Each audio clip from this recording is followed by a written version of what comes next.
নমস্কার, কেমন আছেন সকল? আশা রাখি আপনারা সবাই খুব ভালো আছেন। আমরাও খুব ভালো আছি। গত পরশুদিন বানিয়েছিলাম হচ্ছে যে কলার খোসা দিয়ে একটা রেসিপি বানিয়েছিলাম। যেটা হচ্ছে কলার খোসা দিয়ে একটু বড়া বানিয়েছিলাম।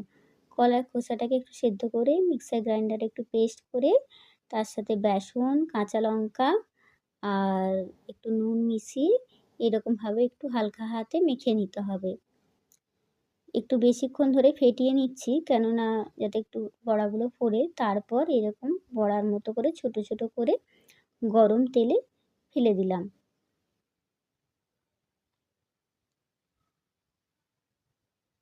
আস্তে আস্তে এগুলো যখন নিচের দিকগুলো ভাজা হয়ে যাবে, তারপর এগুলোকে হালকাভাবে এগুলোকে উল্টে দেবো।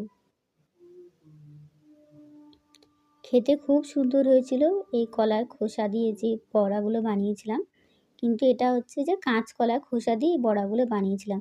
অনেক সময় আমরা বাড়িতে কাঁচকলা রান্না করি, তারপরে যে খোসাগুলো আমরা ফেলে দিই না। সেই খোসাগুলো বেটে এভাবে আমরা বড়া বানিয়ে নিই। দেখুন বড়াগুলো কি সুন্দর লাল লাল হয়েছে।